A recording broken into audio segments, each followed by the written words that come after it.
The WWE versus AEW wrestling war is running hot with no signs of cooling off. Between counter-programming and subtweeting, one common trope of a modern wrestling war is high-profile stars jumping ship.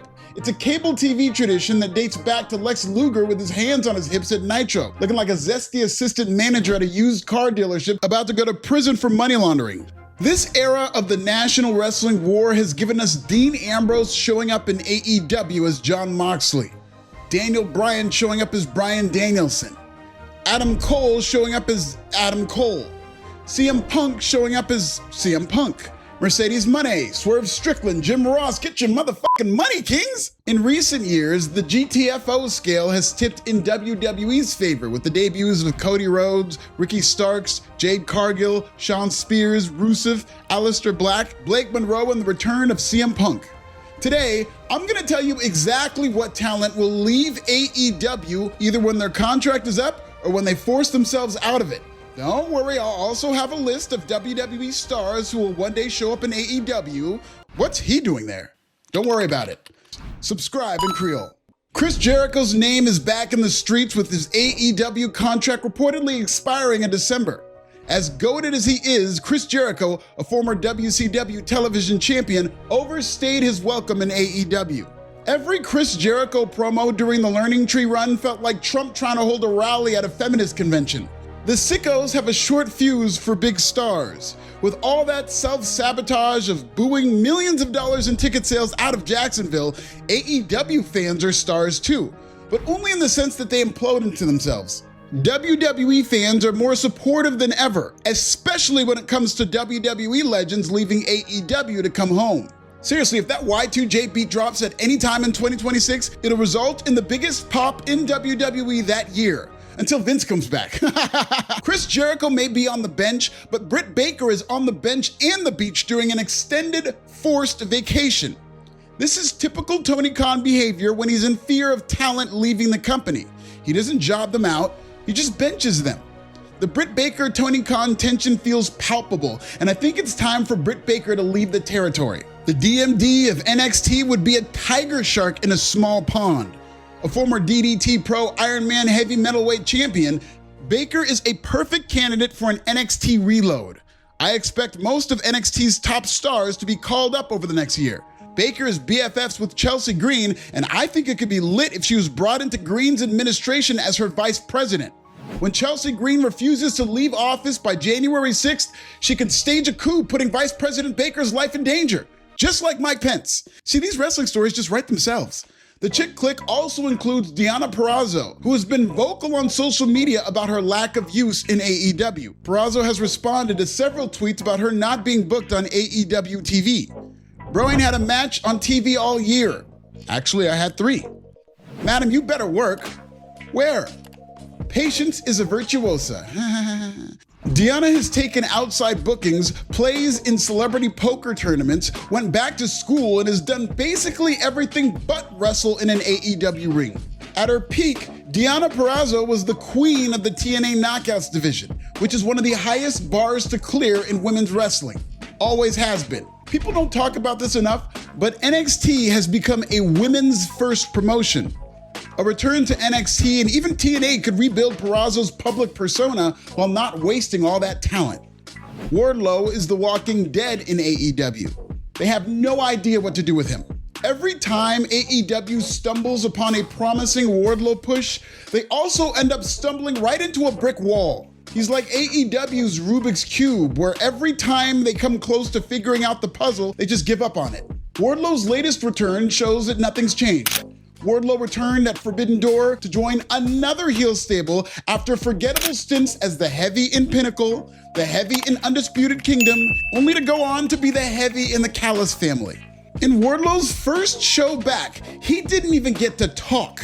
In fact, Dirty Don Callis bombastically introduced every single member of the Callis family by name but Wardlow. Playing the role of AEW's most muscular mime, Wardlow didn't get to speak or even explain why he joined Callis. Wardlow only received a brief mention up top by Excalibur, who had all the enthusiasm of Todd Grisham calling Christian's comeback. It's Christian! If you were watching live and didn't catch Forbidden Door, the live fan perspective was basically, wait, is that Wardlow? Wardlow is the most perennially wasted talent probably in all of wrestling, let alone AEW. It's time to go. AEW's foibles with one of its OG monsters should have been a red flag to Bobby Lashley and Shelton Benjamin, two monster heels turned babyfaces who got over in AEW with WWE sensibilities. The Hurt Syndicate showed up, caught fire, created culture by themselves, and make AEW 300% cooler just by walking to the ring. What's the problem? They're over, they're big stars, and MVP Bobby Lashley and Shelton Benjamin are a great act. That's the problem.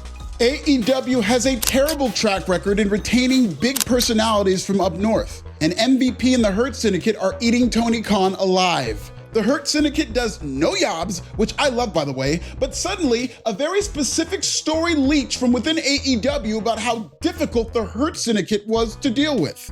I wonder how that happened. Cowards! MVP has talked a lot of trash about Triple H since his time away from WWE, but you never say never in this business. Cody Rhodes smashed Triple H's throne on pay-per-view and now he's WWE champion. WWE has gone quite some time without a black male top star, and as forced as that narrative is, it's been true for a while now, and WWE should be held accountable. I expect at least one member of the Hurt Syndicate to return to WWE after they inevitably forced their way out of the authority-deficient AEW. Now's actually the perfect time for WWE to build a new Hurt business with 2023 Andre the Giant Memorial Battle Royal winner Lashley, Shelton, Trick Williams, and Obafemi. Like Black Evolution, like the Black Vision, or as I like to call it, BET+. I'm telling you, these wrestling stories just write themselves. The Hurt Syndicate is an all-black stable in the same promotion as a blacksmith in Jungleboy Jack Perry. AEW's misuse of Jack Perry is tantamount to WCW's fumbling of Bret Hart. Not because Jungleboy is anywhere near Bret Hart's league, like who is, but because AEW was handed the hottest story in wrestling after CM Punk's flameout. Jack Perry was one of the most important figures of that story, but instead of using that momentum to make Perry a star and a super heel, the scapegoat was on and off TV. He did well with opportunities he was given, but wasn't around enough to see any long-term benefits. In fact, Jack Perry got so little benefit for his role in the CM Punk debacle, I thought he was a stagehand working the 2300 arena. Whether he comes back to AEW or not, Jack Perry has been off television for most of 2025. Perry's last match was in January. AEW got zero creative windfall from the CM Punk fallout, and they're still putting themselves together. I can easily see Perry going to WWE, and because CM Punk is old school, Punk knows that personal issues draw money. I promised Punk would be open to working with Jack Perry and WWE to capitalize on a story that AEW fumbled worse than a prime tiki barber. Fuck the Giants, welcome to Wisconsin, Micah Parsons, go Pack go. Megan Bayne is woman Wardlow. I don't even have to see her get fumbled several times to know. AEW is actually doing a good job building her up, but I've seen this movie before. AEW's two biggest consistencies is women's wrestling and monsters. As a monster heel in women's wrestling, AEW is no place for Megan Bayne, who has WWE written all over her. Jon Moxley is the face of AEW. You can tell by the fountain of blood that pours out of it. Jon is the least likely to jump ship, he said so himself, but walk with me. Jon Moxley is an ex-WWE star turned AEW lifer. But that's what makes him intriguing to return to the company. WWE loves the challenge. Bret Hart came back, Sting signed, CM Punk returned. WWE's entire financial fabric is never say never. Despite Mox's bitter feelings toward WWE in his final days as Dean Ambrose, Mox was a complete pro on his way out. He did jobs, and WWE even gave him a farewell show alongside The Shield. Plus, Vince is gone. This is a new WWE than the one Moxley was in, and it's definitely a WWE that still values Moxley. The former NAGA Cincinnati Grappling Championship gold medalist would be a bigger star returning to WWE after winning multiple world titles in AEW. You want to talk about nostalgia? How about a Shield reunion?